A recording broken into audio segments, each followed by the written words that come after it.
All right, then. So on the program this morning, we are going to be touching down on something which is very, very great importance to Nigerians, especially those of us in the maritime sector. We're examining the impact of war risk insurance on shipping costs and operations in Nigeria. And I'm connecting with someone who's been there for several years standing. Captain Emmanuel Iheanacho is a former Minister for the Interior, and currently he's the Chairman, Genesis Worldwide Shipping Services.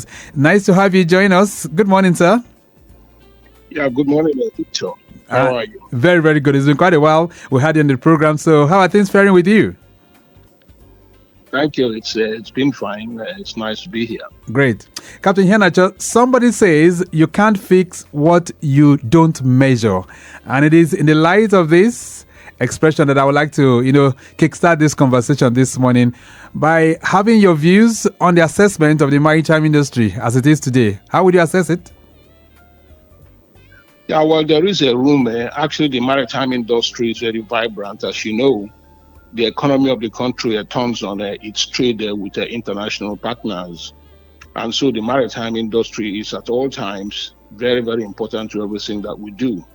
Maritime industry and its appendages, the ships that bring the goods, that they export the oil that we export, the ports that play host to all the calling vessels, all the intermediating actors, people who supply bunkers, people who supply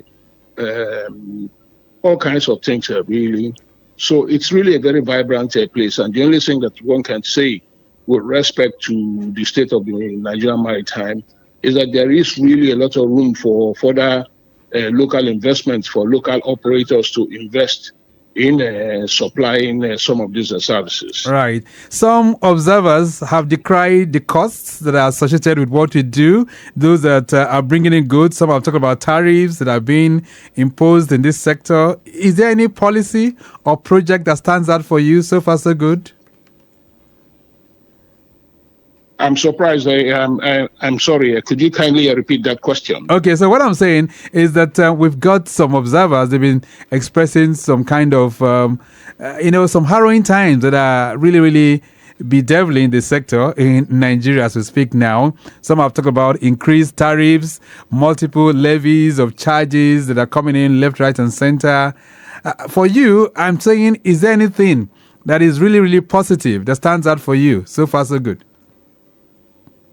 Well, I mean, basically what we want to do is not to pay too much for any of the goods that we import or services that are rendered in our territory. So in that regard, I think you talked about a war risk this morning. Yes, we're going to be touching down on that, but I'm just looking at the overview of how the industry looks like at the moment. So, but for you, things are really moving. Is it pretty well, or there's room for expansion? Well, there is absolute room for expansion. I did say that there's room for expansion in terms of a further productive capacity that our people can invest in. So take the issue of ships, for instance. We depend on ships to a very great extent. Ships to bring in goods, ships to export their products. But unfortunately, none of that service is actually rendered by Nigerian elements. So it is a gap that has been yawning. It's been there for a very long time. And we really need to develop the correct policies to determine that we are going to participate in the carriage of goods. We are going to participate in the operation of vessels.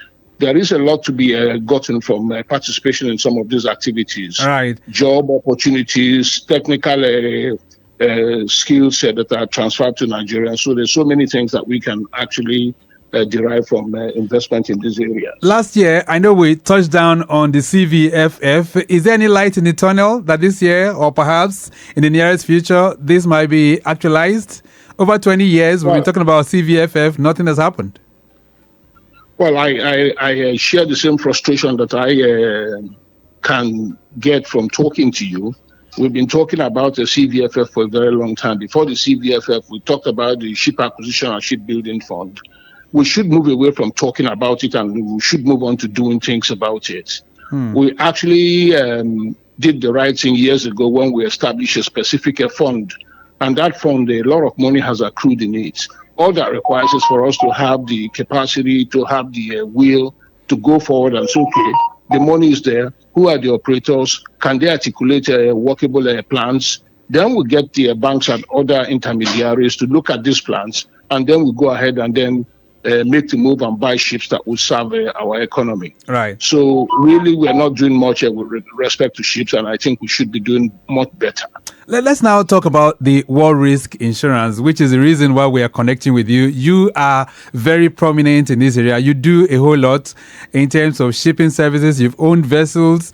Kindly explain to our listener what is the war risk insurance and how it applies to shipping in Nigeria. Yeah, well, all the goods that move in international trade, so goods that are imported, goods that are exported, the vessels upon which those goods move, they are subject to certain risks in trade. And so it is usual for insurance premium to be established to provide the necessary protection against some of the risks that are envisaged. What sort of risks are we talking about? We talk about risks of war and terrorism. We talk about damages or destruction of assets that may accrue from terrorist acts and other hostile actions. We look at the possibilities that vessels could be subject to piracy and hijacking, and there could be losses to and damages to the vessel itself and to the goods that it is carrying. Right. We look at the possibilities that sabotage and riots could happen, and this, of course, could cause losses. So we establish regular insurance. But this insurance is not the same all throughout the world, because what happens is that people evaluate how safe your territory is. And if we think that your area is really prone to some of these negative things are happening, then a premium is added on to the actual insurance that is established over time. So, the more money you pay for goods that are transiting your territory, the less value that you people get. So we are very careful to ensure that somebody does not come and say Nigeria is a terrible country, it's at war, when it's not at war. Right. Because one of the consequences is that people will charge huge amounts of money for any good that is traveling in the trade to Nigeria. But it has not always been like this. I mean, so at what point did Nigeria join the countries that were tagged as high-risk countries where these premiums were imposed? Yeah, your question again, please. I was just saying that it has not been like this all the while. I mean, if you go back to some time before now, Nigeria was not regarded as a high-risk nation. So at what point did we find ourselves as part of those countries where the war risk insurance was being imposed? Well, the thing is, the opportunity is always there for people to try and put one over you. So what you have to do, you have to be prepared and you have to be vigilant at all times. If you let your guard down, somebody will say, oh, Nigerians don't really care about how they are classified. So let us start saying that there are terrorists in their waters. Let us say that there are insurgents in their waters. And one of the consequences of that adverse classification is that they will now be able to charge additional monies for goods that are transported in our trade. And that money is money that ought to belong to Nigerians, that ought to really bring a good life to us. And unfortunately, that money will be appropriated because we are not sufficiently vigilant. So we have to be vigilant at all times. So you talked about what had happened in the past. So yes. It was the case at that time that people were very vigilant, and that also the people that we were dealing with were not really that unscrupulous. But times change and different actors come on stage at all times, and they all have different intents. And so if you are not looking, then they could put a very fast one over you. So I am thinking that the extraordinary war risk premium that we have seen in recent times is not all the time. It isn't something that you can really fully explain at all times that this is a logical thing to do. So sometimes they exaggerate it so that money can be taken from the economy. Okay, so I'm just curious, and my facts have also shown that the upsurge of militancy, which started probably from the Niger Delta back then, and even the activities of the Gulf of Guinea has also made that kind of war risk insurance to surface in Nigeria. But as it is right now, Captain Iheanacho, we're not really having those hijacks, those issues that relate to that anymore. So how come we're still being levied this war risk insurance? Yeah, well, that is what we have said, and we have said it severally. In the first instance, the classification that Nigeria had as a country that was really beset by terrorism and all those maritime crimes. Sometimes you look at the extent to which Nigeria has been tagged with those things. So pirates, for instance, a pirate is supposed to steal a ship and steal its cargo. And sometimes you find yourself asking the question, if Nigeria is really a terrorist and a country that's absolutely infested with pirates, where do the pirates actually discharge the goods that they carry? And when they hijack a ship, where do they discharge it? Because you cannot actually exist in the air, say you've carried a shipload worth of goods and then you disappear into thin air. Right. There has to be somewhere where you are discharging these goods. Those questions are not answered. So the other thing is, of course, is the frequency at which the reports are made. So every time you read in the newspapers, but you do not have the capacity and the means to actually check if these things are really true, or if somebody is absolutely just raising the alarm for nothing, or raising the alarm so that they can justify a requirement to appropriate monies towards extra war risk that is not an entitlement. Right. Let's look at the cost now, because I'm just seeing something here. It says if a ship that is valued at $130 million could cost as much as $445,000 war risk insurance premium. That is huge. Well, I couldn't tell you in absolute terms the kind of money that they travel, but what I can say to you is that it can be expressed as a proportion of the freight in the areas that we are talking about. So take the Red Sea, for instance. Mm-hmm. You would have a war risk insurance which would be about a 0.2 or 0.3 of the total freight. But if you then went to the Black Sea, which is actually a very dangerous area, then those risks go up to about 2% to 3% of the freight. So if I can't tell you in absolute terms, I can tell you in percentage terms what can be charged. So this is what it is. Right. Well, this is huge. And some people have been speaking. The Director General of the Nigerian Maritime Administration and Safety Agency, Dr. Dayo Mubirela, has been trying to champion the cause of this removal. He's spoken at international conferences. Is that enough? And will that see anything in terms of the international, all those insurance companies, international companies, considering Nigeria to be taken off that list and war risk insurance taken off? Well, I mean, you cannot rest on your oars. Once it has been established that there is a discrepancy in terms of how we are classified and the huge amount of monies that we are required to pay as a war risk, then the authorities are concerned. They really ought to take this talk into the international arena to say that this shouldn't be happening. They should operate conferences. They should invite those who are involved in providing insurance services to come down here so that we can actually say to them, this is what we have observed and what have you got to say about it. The key lesson that we have is that you cannot really rest on your oars. You've got to be engaged all the time. You've got to ensure that Nigeria is not adversely classified as a terrorist or warlike area. You've got to ensure that we do not lose value because people are charging war risk that they are not entitled to. And Captain Iheanacho, how does this impact on the economy in Nigeria? I mean, how does this war risk insurance affect shipping costs and even Nigerian importers and exporters? Yeah, but you understand that Nigeria is a major international trading nation. So whatever costs you incur in importing and exporting goods, it does not rest with you. You've got to pass it on to the consumer. So if the consumer is entitled to certain benefits and suddenly they find that those benefits are circumscribed by the fact of deductions that are made due to extra war insurance, then of course their livelihood, the standard of life is impacted in such a way. Lagos Traffic Radio 96.1 FM 08099120777 09153877127. That's the numbers that you can connect with us this morning. If you also want to have your say on this, we're talking war risk insurance and its implication for shipping costs and operations in Nigeria. Captain Emmanuel Iheanacho is our guest, and he's taking us to the classroom, how it all operates, and what we need to do as well. I have a call? Okay, let's see. This one says, I have some messages here for you, Captain Iheanacho.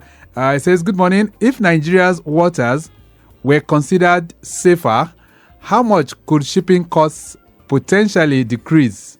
Ifeanyi is sending that one in from Fagba. Okay, so Captain Yenacho, if our shores and waterways were to be safer, would that really bring down the cost of goods? Well, I couldn't give you absolute sums. It's up to the younger chaps who have their computers and all their fanciful devices to work out the numbers. First of all, it would be necessary for you to look at how much we pay in shipping cost, and then you can then apply a compounding factor to it to find out the extent to which it has been compounded. You can then deduct it and you can see for yourself. But I seem to notice that you mentioned a specific figure, right? Which means that somebody's done that math. It's a lot of money that has been added on to the freight costs of goods traveling in the Nigerian trade, and it would be nice to be able to recover it so that money can be passed on as a discount to consumers of Nigerian bound goods. Right. I even hear a very large vessel carrier of $150 million will cost $525,000 war risk insurance premium. All right. Another message here says, good morning. Amazing weekend. Please, how does this added cost impact freight rates and the overall economy? Sunday, instead of that one, Sunday, I think it's similar to what Ifeanyi asked earlier on. This one says, good morning, Captain Emmanuel. In your own opinion, how do high war risk premiums affect shipping companies' ability to do business in Nigeria? Joshua is sending that one in as well. All right, so the performance of companies with this war risk, what impact will it have on them, Captain Iheanacho? Yeah, it makes things a little bit difficult for them. If you understand that shipping companies have clients that they deal with, they have customers, and the customers are very happy when the monies that they have to pay to those shipping companies is not so much. Let's understand that shipping companies are really a conduit, because the money, the costs, and the revenues just does not end with them. So if there's extra cost, what the shipping companies do is that they are going to pass that extra cost to the consumer of the goods. So even though that is the case, it's still a much better situation if they had a good news to give to the consumer in terms of discounts that they are getting from their freight element, rather than to say, I'm sorry, mate, we are going to charge you an extra 3% or 4% because of this war risk issue. All right. So it makes life a lot difficult for shipping companies in dealing with their customers, and it really would be a great thing if the correct policies could be conceived and pursued, right, so that we just don't get charged this extraordinary war risk insurance in the beginning. I'm looking through the books here, and the statistics I'm getting for the countries with high risk or countries with high risk destinations. I see Brazil, I see Russia, I see Somalia, Democratic Republic of Congo, South Sudan. These are all countries that are listed in the top 10, but Nigeria is not there. So how come we're still part of that? This one says, Victor, good morning. Please ask the captain that has government initiatives like the Deep Blue Project helped in reducing these risks. Olayemi is sending that one in. Olayemi, thank you so much. Well, that is a very pertinent question, Captain Iheanacho. I know some years back, Nigeria launched the Deep Blue assets. Is that contributing towards taking us out of this particular zone that we're talking about? Yeah, it is indeed. You understand what the Deep Blue assets are. They are assets that are supposed to be launched, and they interdict any troublemakers, any pirates, any saboteurs that are operating in our coasts. So the launch of the Deep Blue assets, which involves the use of marine personnel, helicopter-borne troops, and all of those things, they certainly have had a positive impact, because you don't hear about all these problems that were associated with the Nigerian waters a few years ago. Right. So that has actually reduced the incidents and has created the situation that you described, where we are no longer counted amongst the countries that are really risky places to go. I did tell you about the situation in the Red Sea, the kind of extra premium that they are required to pay, the situation in the Black Sea, right, also with Ukraine, with Russia, all those places where there is conflict and war. those people are subject to paying extra premium. But Nigeria certainly cannot be classified as one of such countries. And anybody who persists in insisting that Nigeria pays some extra is actually trying to diddle us for our money unnecessarily. All right. So NIMASA has compiled the figures we must have lost in almost 4 years. I mean, the last time we had any issues that relates to piracy was 2021. And NIMASA says Nigeria is losing $1.5 billion in war risk insurance, which can be saved and probably added to other things. So what do we need to do now? Apart from the DG of NIMASA speaking, apart from those who are top functionaries talking about this, what should we do urgently that will take us out of the list of high-risk destinations with war risk insurance premiums? I don't think that we are currently in that risk. It seems to me that we're talking about a recent history. But if we're talking about today, I don't think that applies. But if you say what should be done, Nigeria operates in a context where it has a forum that it talks to people who supply its services. We have the WTO, we have the UNCTAD, we have the IMO. All these issues can be canvassed in those forums. So all we have to do is to send out our very best communicators and send them out there to say, well, we have this worry. We don't want to be classified as a warlike country. It is costing us $1.8 billion. $1.8 billion for a country like Nigeria is money that will go a long way towards providing a good life for long-suffering Nigerians. Right. So really all we have to do is to engage all the international agencies and make them aware of the fact that we are not happy with the situation wherever it is occurring at this point in time, and we want our name to be taken out of that list pronto. All right, then. That would be a suitable point to end this conversation. But let me say a very big thank you to you, Captain Emmanuel Iheanacho. Thank you so much for connecting with us this morning. Thank you, Mr. Oteri. It's always nice to talk to you. Great. Okay, then. So that's how far we go. We've been trying to examine war risk insurance and its impact on shipping costs and operations in Nigeria. And Captain Emmanuel Iheanacho, who is former Minister for the Interior in Nigeria, is also the chairman, Genesis Worldwide Shipping Services. He's been able to take us through the classroom this beautiful Saturday morning. We have to go. The program has been produced by Mike James. I say a big thank you to Faith Ojoko in the building. Timitokbe is also here. And maximum shout out going out to Rebecca Adamu, Assistant Director of Public Relations for the Nigerian Shippers Council. Our social media team, Okpayemi Shodunke, we do appreciate you and others. Our executive producer is Tayo Akonle. My name is Victor Oteri. Have a splendid weekend. Bye.